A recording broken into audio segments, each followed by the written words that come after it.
Everybody, this is Nora and you're watching Nori Lori's Keto and Health. I'm here with you with my first weekly update, but I haven't just begun my journey. Gasp.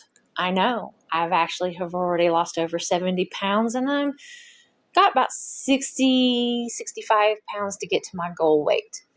So I'm right in the middle of my journey, and it generally is where it starts getting hard for people. So I wanted to do this for people who've already lost some weight or maybe are slower losers. And let's add in the added bonus. I am peri-menopausal, and that definitely affects on how I lose weight. So before we get any further, ladies, any of you that are peri-menopausal or menopausal, write down in the comments below and tell me, is it harder for you to lose weight? Is there, did you lose weight in the beginning really easily and then it got a little bit harder, or has it been a struggle the whole time? Did you have to eliminate certain foods or anything like that just to keep the scale moving? I'm really curious to know what y'all have said, and maybe, just maybe, I will dive into the subject a little bit deeper and break down perimenopause and menopausal and how it affects those hormones. If we want to do that, of course. All right, so I guess the big question is, did I lose, did I gain, or did I stay the same? So let's dive into this and find out. So I know the big question is, did I lose weight? Well, I think we need to back up just a little bit, because last week was not even my lowest weigh-in. My lowest weigh-in was actually 3 weeks ago at 213 pounds and 4 ounces. Over the course of the next 2 weeks, till I had gained 5 pounds. So that made my weigh-in last week at 218 pounds and 4 ounces. So what the heck happened? Pretty sure I know what happened. I'm perimenopausal. I guess this is going to be kind of the theme of this video. And when your estrogen starts to spike, it can cause you to have edema. And I'm pretty sure that is what happened, because all the weight was definitely water weight. It started right out in my feet and ankles, and that was one of the biggest reasons why I started this health journey to begin with, is because the edema in my feet were so bad. So yeah, definitely something was up, and I knew I was gaining that water weight. So now back to the big question. Did I lose weight? I am going to go ahead and insert my weigh-in right here. So you see from that picture, I am 1 pound down. Ooh, I'm going in the right direction this time. Thank goodness. So something that I didn't do last week was I did not do any fasting. Some days I ate 3 meals. Sometimes it was just 2 days, but maybe maybe I ate earlier than I normally do. And the reason why I did that is because there's a school of thought that says that you should not fast the week before you think you're going to have your period, because apparently it affects the hormones and could possibly delay you having a period or make you irregular. I personally have not had any issues with that myself. But I thought, what the heck, I can at least try and see what happens, because I really, really thought I was going to be having my period, which didn't happen. But I'm always trying something new. So I will be getting back onto the fasting schedule this week. I'll be definitely doing 20 hours intermittent fasting daily and at least 2 days of alternative day fasting.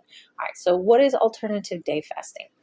That is where you go anywhere from 36 to 40, 42 hours without eating.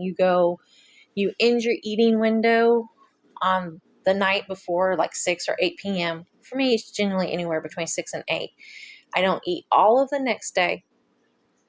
And then the following day, I'll eat when I regularly would. So I generally will fast for 42 hours. Why do I do this? I just do it because I really like the feeling that I get from autophagy. My ketones are generally really high. My blood sugars are really decent. And I have bounds and bounds of energy. And I just like the way that I feel. And plus, I like the benefits of autophagy, because autophagy is only going to help my immune system. And the times that we're going through right now with this pandemic, that is definitely not going to hurt me at all to have a better immune system. It also helps. Oh, I can make a whole video on autophagy itself, but I am a little vain, and I do want to slow down the aging factor. Obviously, if I'm perimenopausal, I'm not no young chick anymore. And my mom would be the first one to say, she's like, "You are so vain."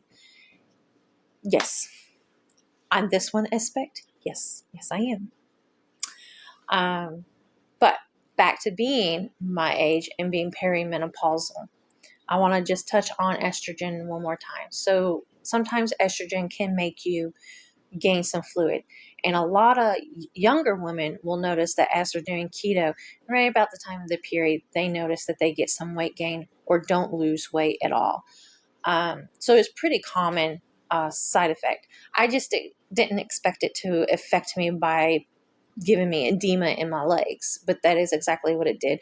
I've not ever had, well, this is the second time it's happened, but I've not ever had it happen while I was on keto before. It's only happened like if I went off plan, or I had a binge or a cheat or something like that, or I had been off plan for like a week or more, and then I'd start noticing the swelling. So it really took me by surprise.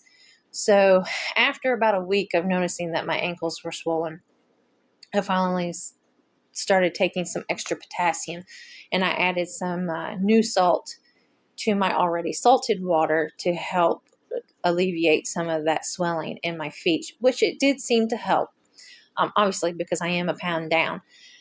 And something else that I could do going in the future is possibly drinking more green tea. Green tea has known to help with edema.